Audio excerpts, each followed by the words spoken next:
오늘 하나님께서 우리에게 주신 말씀은 사도행전 26장 19절에서 32절까지의 말씀입니다.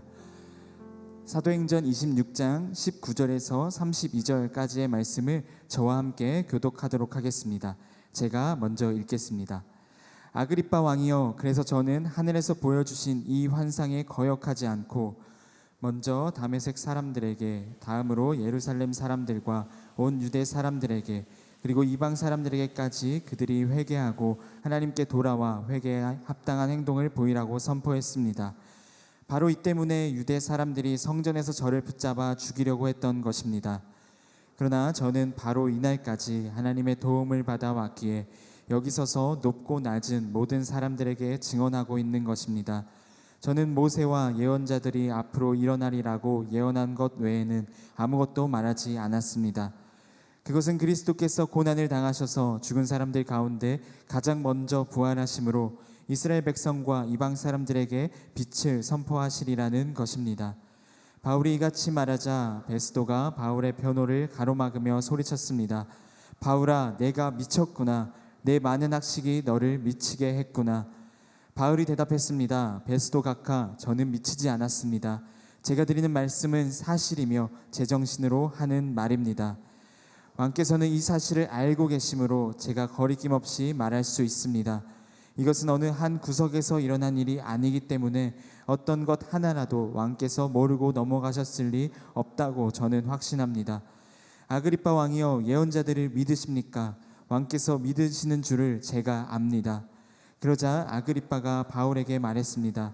내가 이 짧은 시간에 나를 그리스도의 사람으로 만들 수 있다고 생각하느냐? 바울이 대답했습니다. 짧은 시간이든 긴 시간이든 왕뿐 아니라 오늘 제 말을 듣고 있는 모든 분들이 이 쇠사슬을 제외하고는 저처럼 되기를 하나님께 기도합니다. 그러자 아그리빠 왕이 일어났고 베스도 총독과 버니게 그리고 그들과 함께 앉아있던 사람들도 다 일어났습니다. 그들은 밖으로 나가면서 이 사람은 사형이나 징역을 받을 만한 일은 하지 않았다라고 서로 말했습니다. 아그리빠는 베스도에게 이 사람이 황제께 상소하지만 않았더라도 석방될 수 있었을 것이요 라고 말했습니다. 아멘. 네, 저에게는 사랑하는 딸이 있습니다. 오늘 워십했던 친구들보다는 조금 나이가 있는데요. 제가 딸과 대화를 나누다가 정말로 영적 진리를 깨달을 때가 굉장히 많습니다. 어느 날 딸과 같이 밖에 나가려고 준비를 하는데 저는 성격이 굉장히 급하거든요. 제가 딸에게 야 빨리 좀 준비하자, 빨리 나가자 그랬더니 딸이 승질을 내면서 저한테 그렇게 이야기하는 거예요. 아빠 왜 자꾸 빨리빨리 하라고 그래요? 이러는 거예요. 그래서 제가 본능적으로 미안한데 아빠는 성격이 원래 급해갖고 이렇게 서둘러야 돼 이랬더니 제 딸이 그 얘기를 듣고 아주 중요한 얘기를 해줬어요. 아빠, 세상에 원래 그런 게 어딨어요. 아빠가 그냥 급한 거예요. 이렇게 이야기를 하는 거예요. 근데 저는 그 말이 제 뇌리에 사라지지가 않더라고요. 원래 그런 게 어딨어요. 원래 그런 게 어딨어요. 그 말을 듣고 나니까 사단이 우리에게 주는 가장 그럴듯한 거짓말이 바로 이 원래 그랬다라는 거짓말이라는 생각이 들더라고요. 그렇잖아요. 우리는 이 원래 그랬다 이 말을 참 쉽게 합니다. 한국 문화는 원래 그렇다. 다들 원래 그러고 사는 거다. 다들 그 정도 거짓말은 원래 조금 하는 거야. 나는 원래 그런 성향을 가지고 태어났어. 원래 나는 구제불능이야. 이렇게 원래라는 단어를 굉장히 좋아하는데 정말로 원래 그렇게 태어난 것인가? 절대로 그렇지 않죠. 그건 우리가 스스로 얘기하는 합리화고 거짓말이다라는 것을 기억해야 합니다. 성경은 원래 우리의 모습에 대해서 뭐라고 이야기하는가? 창세기 1장 27절에 이렇게 이야기합니다. 다 같이 읽어볼까요? 시작. 하나님께서 사람을 그분의 형상대로 창조하시니 곧 하나님의 형상대로 하나님께서 그들을 남자와 여자로 창조하셨습니다. 아멘. 말씀이 무엇을 이야기합니까? 우리는 원래 하나님의 이미지로 창조되었다라는 것입니다. 당신은 원래 하나님의 형상을 닮은 존재이다라는 것이죠. 우리는 삶의 자리에서 바로 이 말씀을 절대로 잊어서는 안 되는 것입니다. 우리는 원래 하나님의 형상입니다. 옆 사람에게 이야기해 주시겠어요? 너도 원래 하나님의 형상이었어. 네. 아멘. 우리가 이 말씀을 기억하면 이전에는 원래 그랬다라는 이 관용어구가 우리의 자존감을 깎아내리는 데 사용되었다라면, 이제는 이 관용어구가 우리의 자존감을 회복하는 데 사용될 수 있는 것입니다. 세상이 우리를 아무리 깎아내리려고 해도 나는 원래 하나님의 형상이다 라고 스스로에게 선포할 수 있어야 하는 것이죠. 사실 복음도 마찬가지입니다. 복음이 무엇입니까? 원래 우리의 모습을 기억하는 것, 그게 복음입니다. 우리는 본래 하나님의 형상대로 지음받았지만 그 형상을 잊고 점점 하나님의 형상과 멀리 떨어진 삶을 살아가는 것입니다. 근데 그런 우리를 보시고 불쌍히 여기셔서 하나님께서 직접 인간의 몸을 입고 이 땅에 오셨어요. 그리고 우리의 죄를 대신 지시고 십자가 못 박혀 죽으심으로 우리를 구원하신 것입니다. 그 구원 역사를 통해서 이제 어떤 일이 일어난 것입니까? 예수 그리스도를 믿는 자마다 원래의 하나님의 형상, 그 형상을 회복하게 될 것이다. 새 생명을 얻게 될 것이다. 그게 바로 복음의 핵심인 것이죠. 다시 말하면 복음은 좋은 소식, 원래 우리의 모습, 하나님의 형상대로 예수 그리스도께서 회복시키실 것이다. 그게 바로 복음인 것입니다.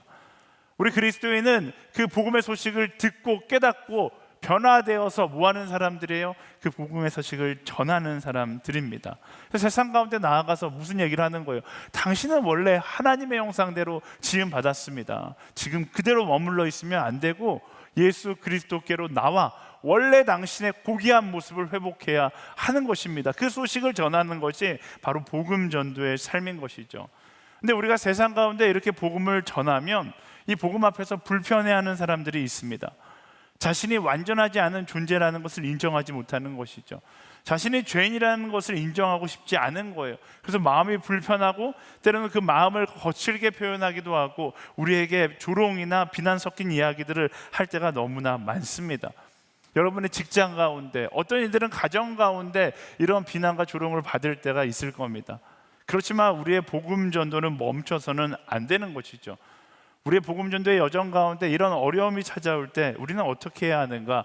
오늘 말씀 가운데 사도 바울의 모습을 통해서 함께 알아가 보기를 소망합니다. 사도 바울이 지난주에는 총독 베스도 앞에서 자신을 변론할 기회를 얻었습니다.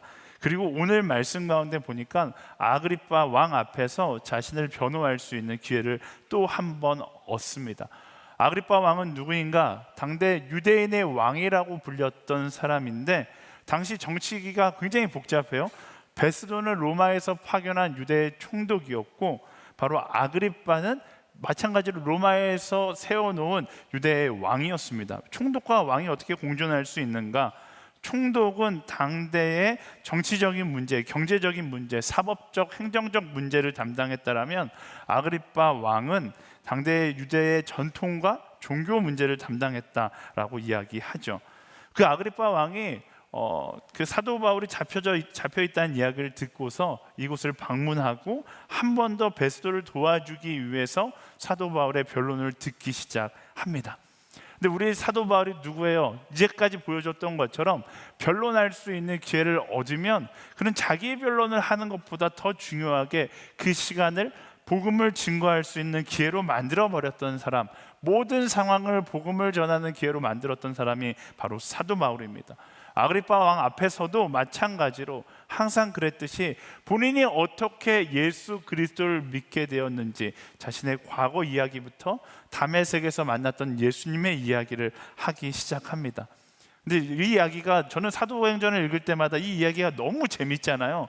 아그리빠 왕도 마찬가지예요. 사도 바울이 너무 정말 생생하게 다메섹에서 있었던 일들을 이야기하니까 아그리빠 왕도 베스도도 그 이야기에 빠져들어가기 시작합니다. 그러자 사도 바울이 그 기회를 틈타서 바로 복음을 증거하기 시작하죠. 22절과 23절 말씀 함께 읽어보겠습니다. 시작. 그러나 저는 바로 이날까지 하나님의 도움을 받아왔기에 여기 서서 높고 낮은 모든 사람들에게 증언하고 있는 것입니다. 저는 모세와 예언자들이 앞으로 일어나리라고 예언한 것 외에는 아무것도 말하지 않았습니다. 그것은 그리스도께서 죽은 사람들 가운데 가장 먼저 부활하심으로 이스라엘 백성과 이방 사람들에게 빛을 선포하시리라는 것입니다. 아멘. 사도 바울의 전략이 굉장히 심플하죠. 다메섹에 있었던 스펙타클한 이야기로 모든 관심을 다 모아놓고 그 다음에 예수 그리스도의 복음 이야기를 주입함으로 한 번에 이들을 전도하겠다라는 계획을 가지고 복음 이야기를 이야기하고 있는 거예요. 그래서 복음의 메시지, 예수 그리스도께서 죽으시고 부활하셔서 우리 모든 이들에게 영원한 빛, 영원한 생명을 선포하실 것이다 라는 그 복음의 메시지를 선포하는 것이죠. 이때까지 정말로 아마 이 광경을 상상해 볼 때 모두가 고개를 끄덕이면서 사도 바울의 이야기에 수긍하고 있었을 것 같아요. 그런데 이때까지 가만히 듣고만 있었던 베스도가 갑자기 정신을 차리고 사도 바울을 향해 소리치기 시작합니다. 24절 말씀입니다. 시작. 바울이 이같이 말하자 베스도가 바울의 변호를 가로막으며 소리쳤습니다. 바울아, 내가 미쳤구나. 내 많은 학식이 너를 미치게 했구나. 바울을 향해서 소리치면서 바울아, 내가 미쳤구나.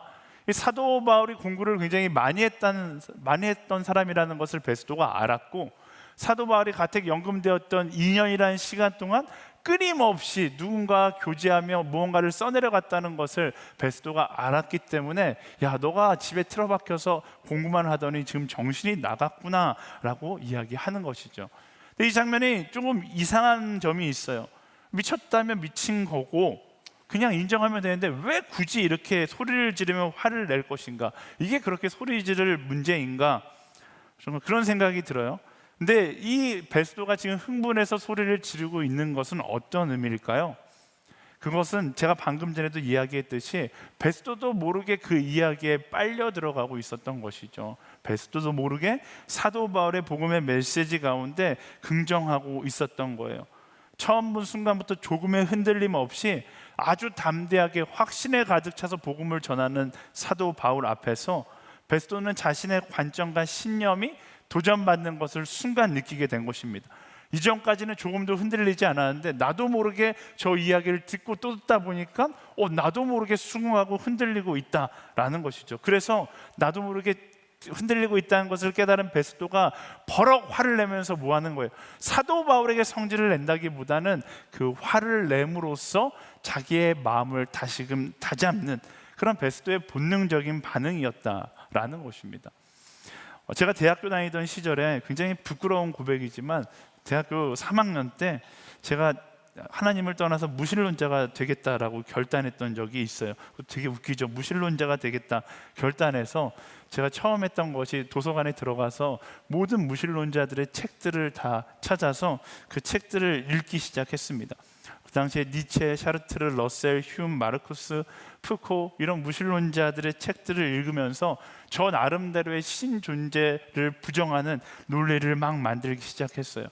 그리고 그 논리를 그냥 만드는 것으로 끝내지 않고 제가 미션 스쿨에 다녔었는데 기독교 수업에 청강 들어가서 교수님들과 하나님이 존재하지 않는다는 것을 제가 세운 논리를 가지고 막 논쟁하기 시작했습니다. 그리고 당황하는 교수님들을 보면서 굉장히 행복했던 그런 기억이 나요. 지금 보면 굉장히 부끄럽죠. 제가 그 교수님들에게 나중에 신학대학원 들어갈 때 추천서를 받았으니까 그 교수님들이 얼마나 저를 우습게 여기셨겠어요. 근데 어쨌든 그 시간들을 뒤돌아보면 그때가 제 인생기 가운데 어떻게 보면 가장 열심히 살았던 시간이다라고 생각할 수도 있는데 제 인생의 색깔은 그 시절 굉장히 다크했다라는 것을 알 수 있습니다. 제가 뭔가 진리를 깨달았으니까 그것으로 행복했는가? 제 인생 가운데 행복하지 않고 굉장히 힘들고 부정적인 시기였다는 것을 알 수 있습니다. 정말로 제 안에 평화가 아니라 정말로 화가 많았던 시기예요. 어느 순간 그것을 깨달았어요. 내가 왜 이렇게 부정적인 시각을 갖게 되었지? 왜 내 안에 이렇게 화가 많지? 정말로 하나님이 존재하지 않는다는 진리를 발견하고 그 진리를 품고 살아간다면 나는 유레카를 외치며 행복한 삶을 살아가야 되는데 저의 삶은 점점 다크해지고 어두워져 가는 거예요. 답을 찾은 것이 아니라 점점 답을 찾지 못하는 인생으로 가고 있다는 것을 깨달았습니다. 그리고 나서 그럴 때마다 저는 마치 교과서 보듯이 성경을 읽듯이 무신론자들의 책을 펼쳐서 특별히 니체의 책을 펼쳐서 막 읽곤 했거든요. 그런데 그날따라 니체의 책을 보면서 니체의 모습이 상상이 되는 거예요.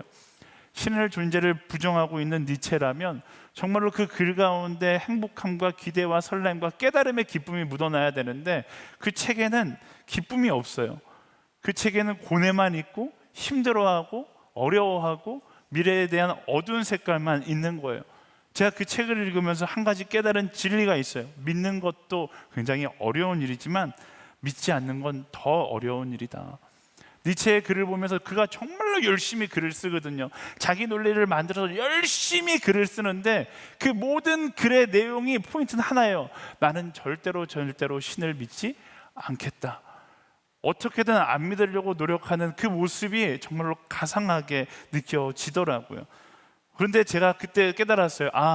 내가 이렇게 힘든 것은 믿지 않으려고 내가 너무 노력하고 있었기 때문에 힘든 것이구나.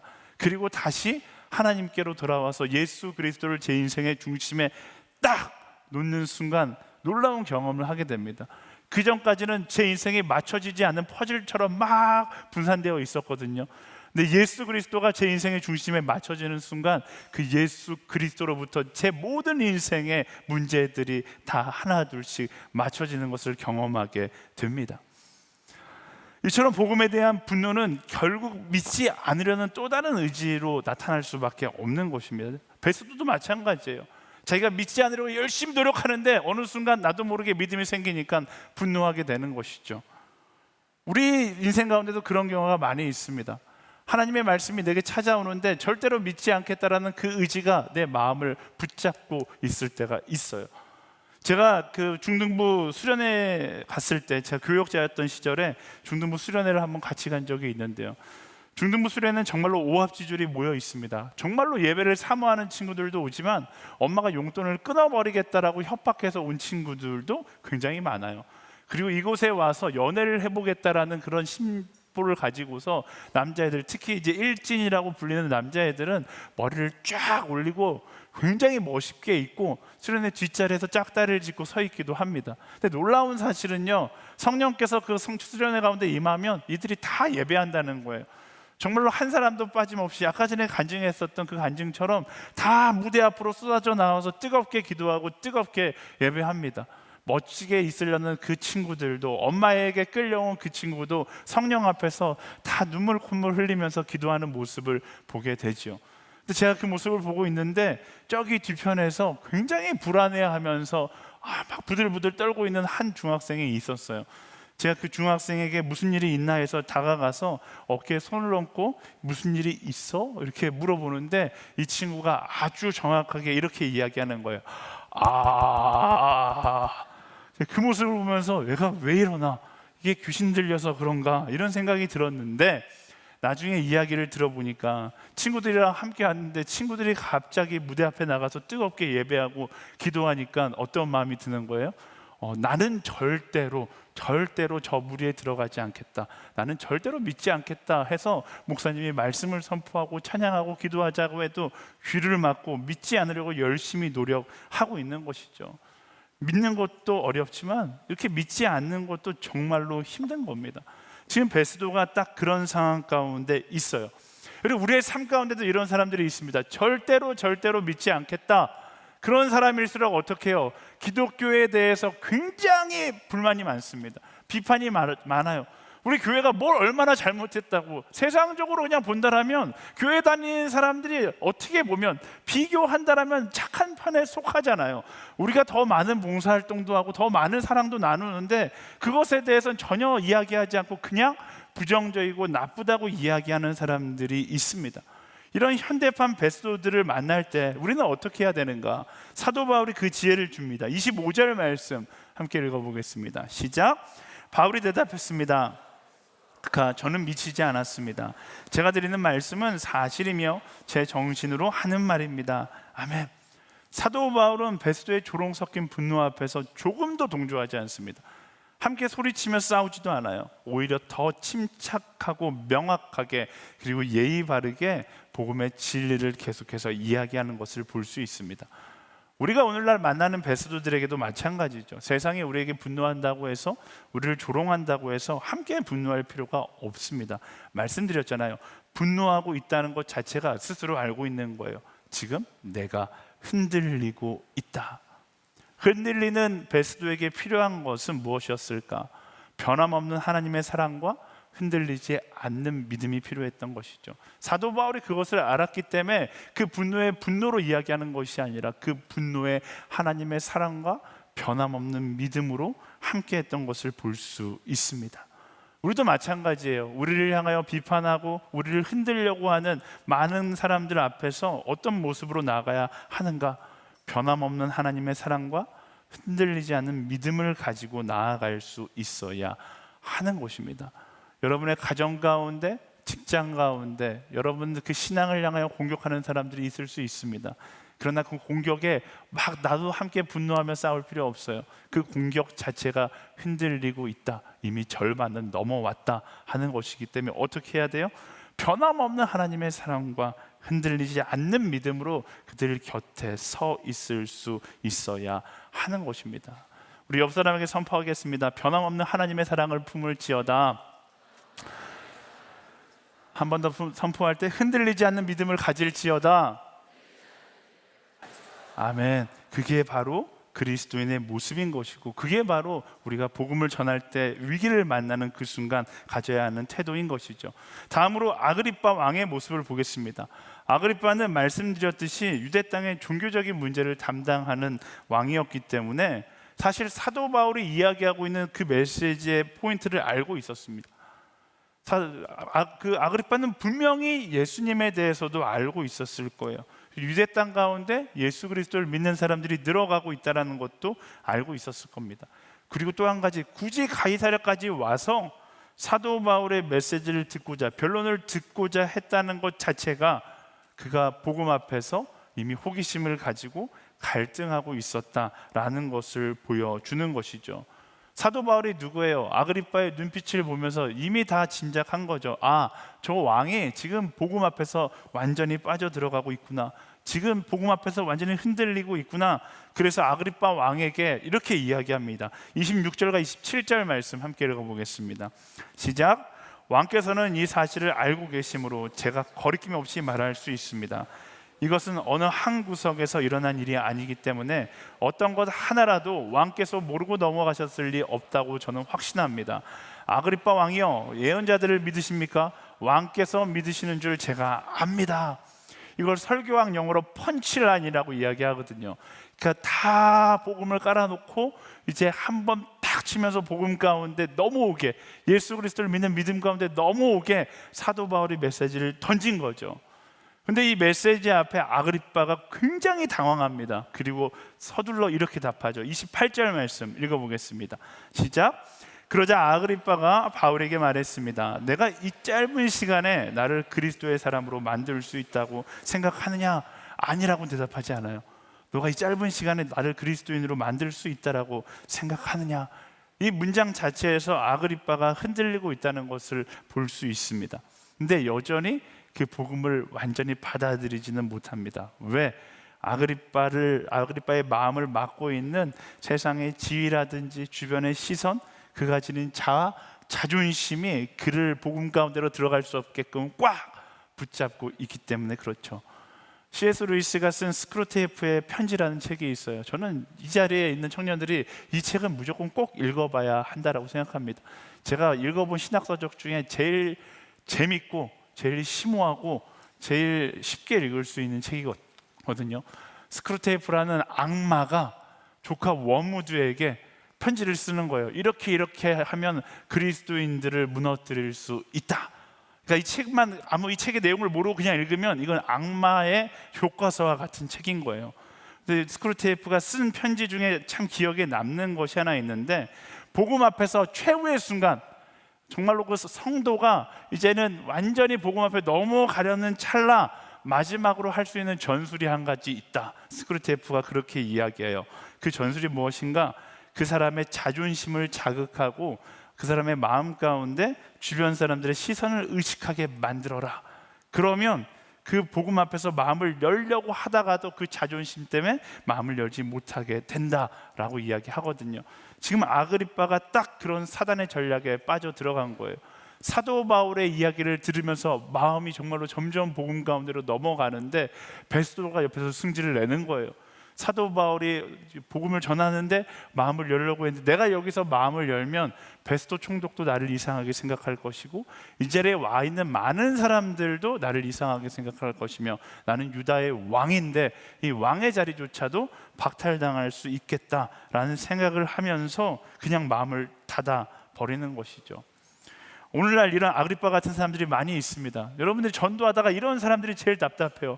전도하다가 넘어올 것 같은데 생각 좀 해볼게 하고서 다시 마음을 확 닫아버리는 사람들, 가족들 가운데 그런 사람들 많이 있죠. 내가 나중에 나갈게 하면서 마음을 닫아버리는 사람들. 교회에 대한 호기심은 많은데 여전히 자신의 위치를 포기하지 못한 채 거리를 두고 가까이 다가오지 않는 사람들이 있습니다. 그런 사람들에게는 우리가 어떻게 대해야 하는가? 29절 말씀, 사도 바울의 대답을 들어볼게요. 시작. 바울이 대답했습니다. 짧은 시간이든 긴 시간이든 왕뿐 아니라 오늘 제 말을 듣고 있는 모든 분들이 이 쇠사슬을 제외하고는 저처럼 되기를 하나님께 기도합니다. 사도 바울이 뭐라고 얘기해요? 짧은 시간이든 긴 시간이든 나는 여러분들께 이야기를 하고 있고 나의 바람은 여러분들이 하나님께 돌아오는 것입니다.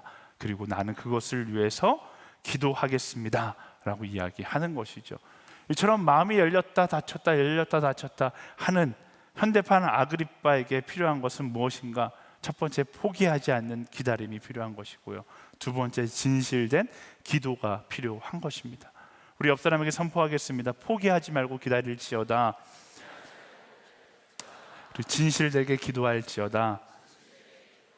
네, 우리에게도 이 사도 바울의 고백과 같은 고백을 할 수 있어야 하는 것입니다. 복음을 전하다 보면 잡힐 듯 잡히지 않는 사람들의 마음이 있습니다. 포기하고 싶죠.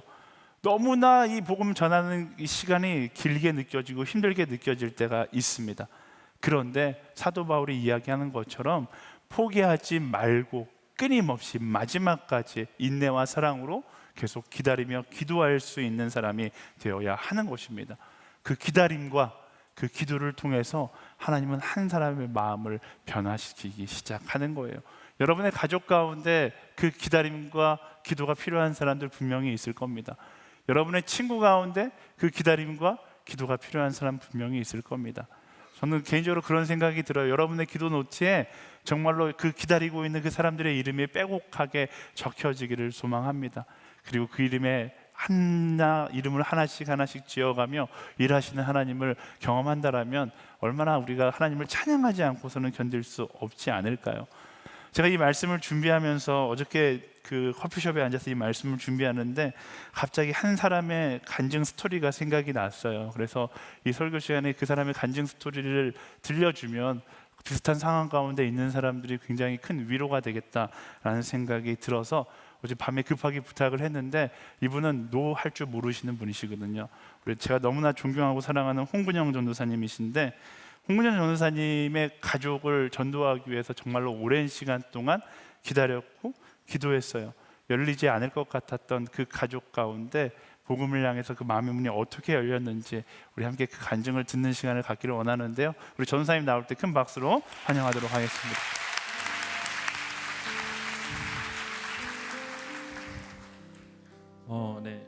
저는 성인이 되어서 예수님을 믿게 됐습니다. 당시에 제 가족 구성원 모두 예수님을 믿지 않는 불신자였고 외할머니는 남묘호랭개교 신자셨습니다. 가족들은 교회에 다니는 시간을 제발 좀 가족한테 써봐라 라고 하면서 제 신앙을 탐탁치 않게 여기셨습니다. 용기 내어서 어머니에게 다가가서 전도지를 읽었을 때, 나는 신 한 명에게 내 운명을 맡기고 싶지 않다, 나는 신이 여러 명인 무속신앙이 더 좋다라고 하면서 완강하게 거절을 하셨습니다. 그래도 한 가지 위안이 됐었던 사실은 가족들이 제 신앙생활에 대해서 무관심하지는 않았다라는 것입니다. 뭐 그렇게 해외를 자주 나가냐, 또 농촌 가, 또 시골 가, 사서 고생하는 이유가 뭐야, 그렇게 사는 게 행복하니? 조롱 섞인 뉘앙스에 처음에는 위축되기도 했지만 이 또한 가족들의 저를 향한, 그리고 예수님을 향한 관심이라고 해석을 하니까 부끄럽지 않게 되고 예수님 믿는 이유를 담대하게 증언할 수 있었습니다. 하지만 크게 변화된 것이 있진 않았고 그렇게 10여 년이 흘렀습니다. 그러다가 집안에 고난이 찾아왔습니다. 아버지께서 졸음운전을 하시다가 교통사고를 당하셨고 전신이 크게 다치셨습니다. 한 4개월 정도는 치매 증상이 있으셨고 끝내 회복이 안 되셔서 오른쪽 다리를 절단하셔야 했습니다.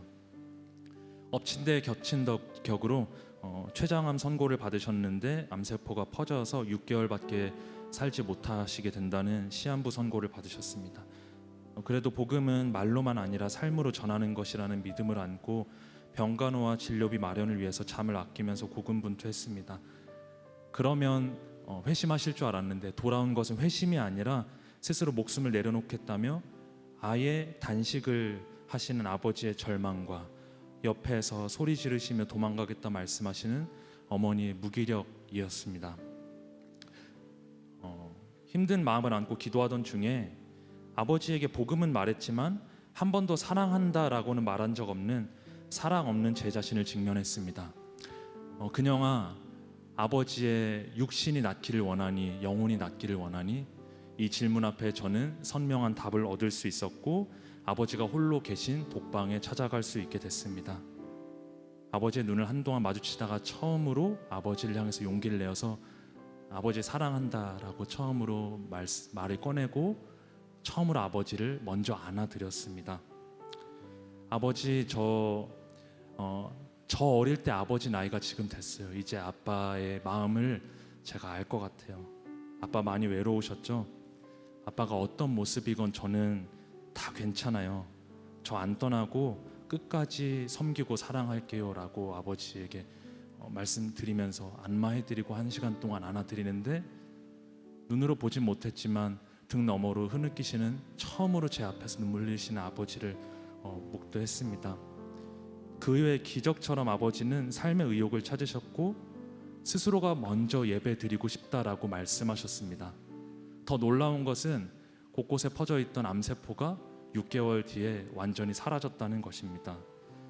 변화된 아버지의 모습에 의아함을 느낀 어머니도 아버지 따라서 함께 예배 자리에 나오신 지 이제 4년이 되어가고 아버지는 4년 전 이후로 술과 담배를 완전히 끊으시고 청결한 삶을 살고자 노력하고 계십니다.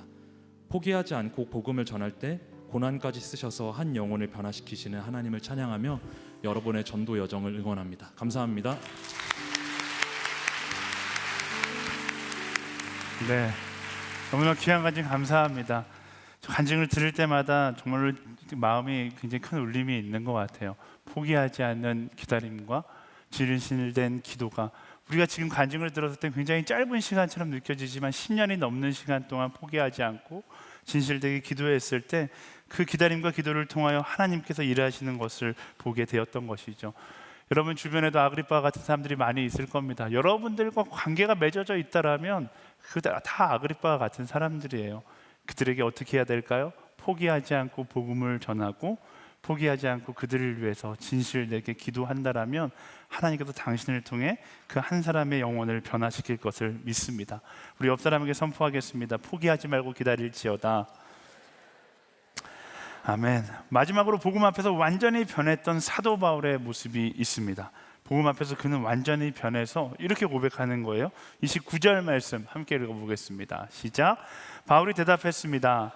짧은 시간이든 긴 시간이든 왕뿐 아니라 오늘 제 말을 듣고 있는 모든 분들이 이 쇠사슬을 제외하고는 저처럼 되기를 하나님께 기도합니다. 아멘. 굉장히 멋있는 고백을 하잖아요. 모두가 나와 같이 되기를 바랍니다. 저는 이 고백이 너무나 훌륭한 고백인 것 같습니다. 사실 이 상황은 어떤 상황입니까? 유대의 총독과 유다의 왕 앞에서 사도 바울이 이야기하고 있는 거예요. 당대에 자기가 사도 바울이 만날 수 있는 가장 높은 사람들 앞에서 뭐라고 이야기합니까? 오히려 그 사람들이 사도 바울, 너가 나처럼 되려면 이렇게 해야 돼, 강의를 해야 되는데 사도 바울은 거꾸로 이야기해요. 당신들이 나처럼 되어야 합니다.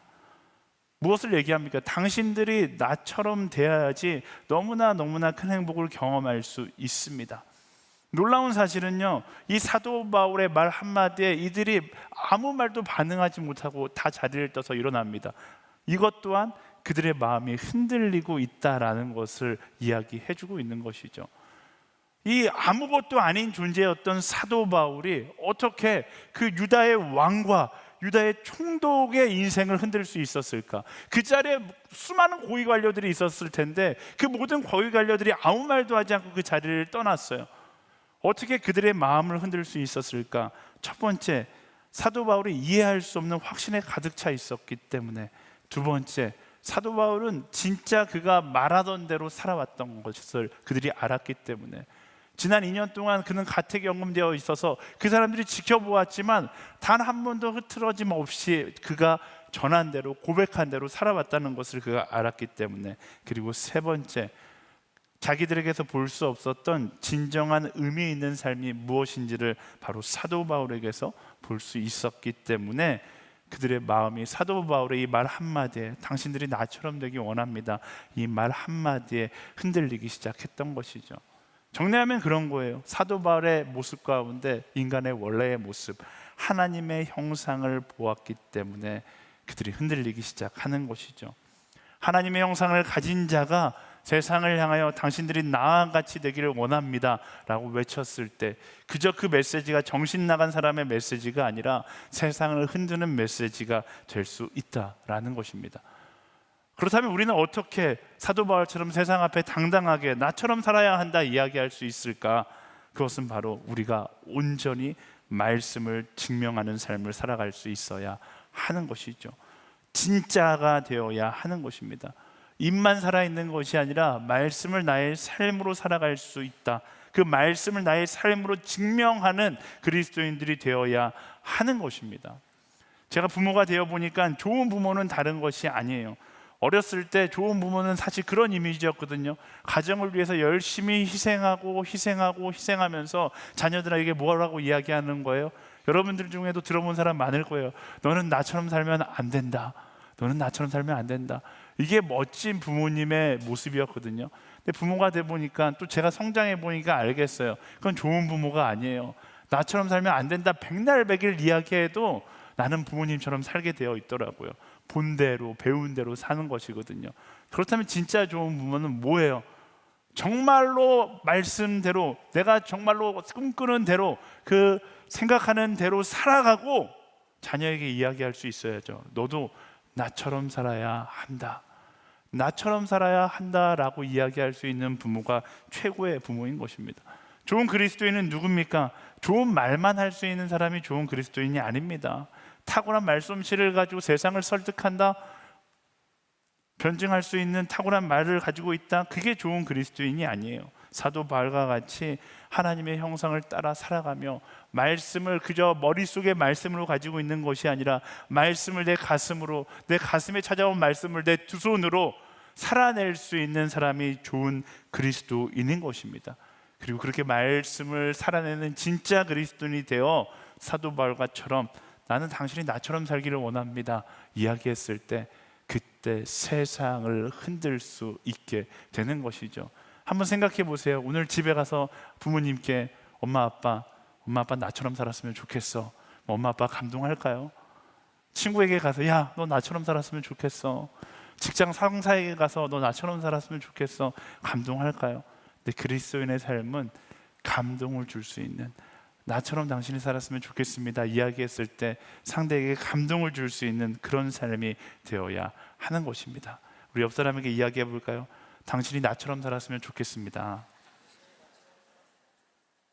네, 양심에 찔리니까 뒤에 이어서 말해줄게요. 라고 말하고 싶습니다. 네, 그저 우리의 바람이 아니라 이 말 한마디 한마디가 상대의 인생을 울릴 수 있는 그런 말 한마디가 될 수 있는 오늘의 사도 바울로 살아가는 우리 모두가 되기를 예수님의 이름으로 축원합니다. 말씀을 정리하겠습니다. 오늘 복음 앞에 섰던 세 사람의 반응을 보고 우리가 어떻게 해야 되는지를 함께 나눴어요. 첫 번째, 현대판 베스도에게 필요했던 것은 변함없는 하나님의 사랑과 흔들리지 않는 믿음입니다. 살다가 보면 복음 앞에 분노하는 사람들이 있어요. 복음 앞에 조롱하는 사람들이 있습니다. 분노하고 조롱하고 있다는 것 자체가 흔들리고 있다라는 것이고 믿지 않기 위해서 열심히 노력하고 있다라는 것이거든요. 함께 분노하지 마시고요, 하나님의 사랑과 흔들리지 않는 믿음으로 그 곁에 서서 함께 해주세요.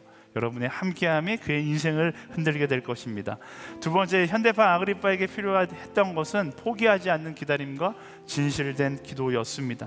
복음 앞에서 여전히 자기 자신의 자존심 때문에, 상황 때문에 망설이는 사람이 있습니다. 보고 있으면 답답하죠. 더 못 기다릴 것만 같아요. 하지만 말씀은 뭐라고 이야기합니까? 포기하지 않고 함께 기다리고, 그냥 기다리는 것이 아니라 그를 위하여 진실로 기도할 때 그 기다림과 기도를 통해서 여러분들의 가족을 변화시키실 것이고, 여러분의 친구를, 여러분의 직장을 변화시키는 하나님을 경험하게 될 것입니다. 복음 앞에서 완전히 변했던 현대판 사도 바울이 되기 위해서 우리는 어떻게 해야 합니까? 말만 살아있는 그리스도인이 아니라 온전히 말씀을 나의 삶으로 살아내는 그리스도인들이 되어야 하는 것입니다. 저는 말씀을 준비하면서 제 인생에 꿈이 생겼어요. 만나는 모든 사람들에게 당신이 나처럼 됐으면 좋겠습니다. 가슴을 치면서 이야기하고, 이 말 한마디가 그 사람의 인생을 변화시킬 수 있는 말 한마디가 될 수 있도록 어떻게 해야 된다고요? 온전한 그리스도인, 진짜 그리스도인, 말씀을 그냥 입술로 줄줄 외우는 그런 그리스도인 말고요, 말씀을 나의 삶으로 증명해내는 그리스도인들이 될 때, 그때 당신이 나처럼 되기를 원합니다. 이 한마디가 세상을 흔들고 한 영혼을 변화시키는 한마디가 될 줄 믿습니다. 하나님께서 우리에게 그것을 기대하시기 때문에 우리를 이 자리에 초청하시는 거예요. 이 예배를 통해서 우리가 오늘의 사도 바울로 살아가기를 원하시는 하나님의 마음이 여러분들에게 전달되어지기를 예수님의 이름으로 축원합니다. 우리를 그렇게 부르신 그 하나님께 우리 감사와 영광의 박수 함께 드리며 나아가겠습니다. 아멘. 우리 다 같이 자리에서 일어나서 함께 기도하며 나아가기 원합니다. 하나님, 정말로 사도 바울과 같이 믿음의 담대함을 가지고 말씀을 살아내는 삶을 살아가게 하여 주시옵소서. 어떠한 상황 앞에서도 타협하는 것이 아니라 사도 바울이 이야기했던 것처럼 말씀대로 살아감으로 당신이 나처럼 살기 원합니다. 이 말에 조금의 부끄러움도 없는 그런 그리스도인으로 살아가게 하여 주시옵소서. 그런 그리스도인이 되기를 소망하십니까? 그런 그리스도인으로 살아가기를 소망하십니까? 그렇게 살아가기를 소망하는 자마다 주여 한번 부르짖고, 성령 하나님, 나를 온전히 이 시간 변화시켜 주시옵소서. 온전한 그리스도인으로 다시 거듭나게 하여 주시옵소서. 우리 주여 한번 부르짖고 함께 기도하며 나아가겠습니다. 주여! 하나님, 우리가 그런 그리스도인이 되기를 소망합니다. 우리가 그런 그리스도인들이 되기를 소망합니다. 하나님, 그저 말씀을 아는 곳에서 머무르는 것이 아니라 말씀을 따라 살아가므로 세상 가운데 세상을 흔들 수 있는 하나님의 사람이 되게 하여 주시옵소서. 사도 바울이 온전히 말씀 안에 보이기에, 온전히 말씀을 따라 살았기에 당신이 나와 같이 되기를 원합니다. 그 말 한마디가 그들의 말씀을 올렸던 것처럼 우리의 인생이 세상을 감동시키고 세상을 올리게 되는 놀라운 역사가 되게 하여 주시옵소서. 주님 인도하시 주 믿습니다. 그럼 오늘의 사도 바울의 삶을 살아갈 수 있도록 인도하여 주시옵소서. 오늘의 마음의 삶을 살아가게 하여 주십시오. 나를 만나는 가족에게 그 복음을 이야기할 수 있는 사람 되게 하여 주십시오. 내가 만나는 친구들에게, 내가 만나는 직장의 동료들에게, 내가 만나는 모든 사람들에게 나의 삶을 통하여 하나님의 살아계심을 증거하고 보여줄 수 있는 하나님의 사람 되게 하여 주시옵소서. 주님, 그런 우리 주님의 삶이 되기를 소망합니다. 그런 마음과 같은 삶이 되기를 소망합니다. 상황을 하지 아니하는 정말 우리에게 그리스도의 삶을 이야기할 수 있는 하나님의 사랑을 볼 수 있도록 인도하여 주시옵소서. 변함없는 하나님의 사랑과 흔들리지 않는 믿음을 가지고 나아가기 원하고, 하나님의 것이 우리 삶의 모습이 되고 삶의 고백이 되고 삶의 간증이 되기를 소망하고, 우리 주님 함께하여 주시고 기억하며 감사하고 볼 수 있도록 인도하여 주시옵소서. 아멘. 이 시대를 살아가는 모든 이들에게 하나님의 마음을 선물할 수 있는 믿음의 사람들이 될 수 있도록 인도하여 주시옵소서. 우리 시간 한 번 더 기도하며 나아갈 때, 하나님, 오늘날 만나는 수많은 사람들에게 정말로 필요한 변함없는 하나님의 사랑, 그들에게 보여줘야 되는 흔들리지 않는 믿음, 포기하지 않는 기다림과 진실된 기도, 하나님 그것을 가지고 그들에게 다가갈 수 있는 그리스도인으로 살아가게 하여 주시옵소서. 그 사명을 다하는 인생 되기를 소망합니다. 그저 전해야 된다 내 머릿속에 맴도는 것으로 멈추는 것이 아니라 하나님께서 주신 사명을 가지고 사랑과 믿음과 인내와 기도를 가지고 그들에게 다가가서 복음을 증거하는 하나님의 사람 되게 하여 주시옵소서. 나를 그렇게 사용하여 주시옵소서. 그렇게 강구하는 자마다 우리 주여 한번 부르짖고 다시 한번 간절히 기도하며 나아가겠습니다. 주여! 하나님, 되기를 소망합니다. 답을 전해야지요. 남들의 이야기가 아니라 나의 삶의 고백이 되게 하시고 나의 삶의 고백이 되게 하시고 전하는 자의 삶을 살아가게 하여 주시옵소서. 사랑과 믿음, 인내와 기도 기억하게 하여 주십시오. 그 마음을 가지고 나아갈 수 있는 하나님의 사람 되기를 소망하고 그 마음을 가지고 한 번 더 나아가고 한 번 더 복음을 이야기할 수 있는 믿음의 사람 되기를 소망합니다. 주여 하나님, 그것이 우리의 고백이 되기를 원합니다. 그것이 우리의 고백이 되기 원합니다. 주님 붙잡아 주시고 기억함으로 한 번 더 기억함으로 한 번 더 이 여러 복음을 전할 수 있는 하나님의 사람들이 될 수 있도록 인도하여 주시옵소서. 주님 붙잡아 주시고 주님 기억하기 원합니다. 주님 바라보기 원합니다. 주님 바라보기 원합니다. 하나님, 우리가 함께 기도할 것입니다. 우리가 함께 기도할 것입니다. 우리가 함께 기도할 것입니다. 주님 붙잡아 주시옵소서. 아버지 붙잡아 주시옵소서. 하나님 도와주시옵소서. 붙잡아 주시옵소서. 오 주님 함께하여 주시옵소서. 오 주님 인도하여 주시옵소서. 붙잡아 주시옵소서. 기억하며 기도하며 감사하며 나아갈 수 있는 하나님 아버지 다시 십자가에 우리 마지막으로 딱 한 번만 더 기도하기 원합니다. 우리 가운데 집에서 베스도와 같은 아그리빠와 같은 사람들과 사는 이들이 있습니다. 우리 SNS 공동체 정말로 많은 이들이 가정 가운데 홀로 신앙생활을 하고 있는데요. 네, 우리 그들을 위해서 함께 기도하기 원합니다. 만약에 정말로 내가 너무나 힘들어서 기도가 필요하시다 생각하시는 분들은 손을 들어서 알려주시면 우리 주변에 있는 동성인 친구들이 같이 가서 기도해 주셔도 좋고요. 또 그런 사람을 알고 계신다라면 다가가서 그를 위해서 기도해 주셔도 좋습니다. 내 주변에 그런 사람이 없다라면 하나님께서 그런 가정들 가운데 임하시기를 간절히 소망하고 뜨겁게 기도하기를 원합니다. 하나님, 정말로 그들이 포기하지 않고 지치지 않고 가정 가운데 복음을 전하는 하나님의 사람 될 수 있도록 인도하여 주시옵소서. 그를 통하여 그 가정 가운데 놀라운 성령의 역사가 일어나게 하여 주시옵소서. 하나님의 영상이 회복되어지는 가정이 되게 하여 주시옵소서. 우리 주여 한번 부르시고 함께 간절히 기도하며 나아가겠습니다. 주여! 살아 역사하신 하나님, 하나님의 도우심이 필요한 가정들이 있습니다. 나 홀로 예수 그리스도를 믿으며 절대로 타협하지 않는 하나님의 사람들이 있습니다. 그들의 인생 가운데 함께하여 주시고 그들의 걸음 가운데 함께하여 주시고 그들의 기도 가운데 함께하여 주십시오.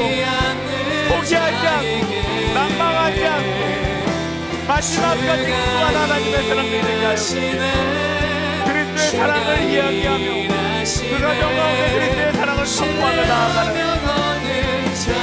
사랑과 믿음과 인내와 기도를 가지고 그 가정을 변화시키는 사도 바울과 신자들이 되게 하여 주시고 그를 통하여 변화될 것입니다. 그를 통하여 변화될 것입니다. 그를 통하여 하나님께서 일하실 것입니다. 하나님께서 포기하실 것이고 낭만하지 않는 그의 인내를 통하여 하나님의 가정 가운데 하나님의 영상 그 가정 가운데 회복될 것입니다. 나타날 것입니다. 포기하여 주십시오. 경험하게 하여 주십시오. 간직하게 하여 주십시오. 주가 포기하여 주십시오. 간직하게 하여 주십시오. 이끄신 하나님께서 포기하여 주시고 하나님께서 포기하여 주시고 만져주시고 가정의 주인 되어주시며 성령께서 직접 임하셔서 그의 마음을 온전히 변화시켜주시옵소서. 주를 사랑하는 가정이 되게 하시고 나오는 가정이 되게 하시고 주여 주의 노래를 부르는 가정이 되게 하시고 함께 예배하는 가정이 되게 하시네.